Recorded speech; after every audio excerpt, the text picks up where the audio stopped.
We begin tonight's report at Port Olisar, where terrorists are still hitting unsuspecting civilians during takeoff and landing. The starport right now is practically a war zone, and civilians should try to find alternative ports for restocking and refueling. All commercial traffic is still shut down to and from Port Olisar, and Crusader Industries have made promises to strengthen their presence around the spaceport. In a few months' time, repairs are scheduled to finish on the rising landing zone, and Crusader Industries would do well to sort out this problem before trying to get traffic flowing to Horizon, say the UCC. Let's talk about clothing. Women's clothing.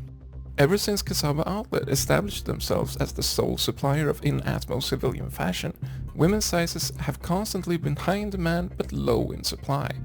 Kasaba has not yet made any mention of this problem other than that they are aware of it and are working on it. But the recent press release might shed some light on this issue. A group of activists based out of the Terra system are claiming responsibility for the shortage. The group call themselves the Men for Justice and claim that they are the ones hijacking the shipments of women's clothing as payback for all the hundreds of years their ancestors have had to accept smaller men's clothing departments, fewer changing rooms, and a less colorful selection of hats. Men for Justice started out as a party running for parliament in 2909, but after 40 years of unsuccessful elections, the group, now running under a young leadership and their newly appointed leader Wine and Cry, changed from politics to activism. Kasaba has not confirmed their shipments are actually being hijacked, but we hope Kasaba can work together with authorities to sort this issue as soon as possible. A massive UEE court case has recently come to an end. We are of course talking about the case of a joint union effort versus the UEE, where several unions have threatened with massive strikes if the UEE does not sort out the governmental banking system and reimburse people who are now bankrupt because of the system. If you have been living under a rock for the past couple of years, you might have missed that the UEE are placing people's savings in stock and capital funds. When these funds go down, the UEE hold the people financially responsible.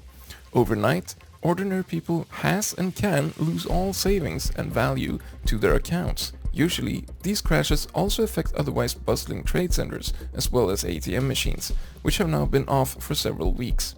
Crashes like these happen no less than 6 times during 2949, and this year looks no better as we're now in February, and already a massive crash has made almost 10% of all citizens bankrupt. The court ruled with a unanimous jury for the defendants and said briefly that workers are free to save their money physically or using other means rather than UEE banking. The bank states in the user agreement upon opening accounts that saving money with them grants them authority to invest your funds in projects and commerce the UEE deem profitable. The court emphasizes the bank's system is in what would be regarded an alpha stage, and the public, if worried, would do well to steer clear of UEE banks for now. Protests are amassing all over the UEE systems, but try to stay safe out there. That's all we had for today. I'm Oliver Zark, and you are wiser than yesterday. Good night.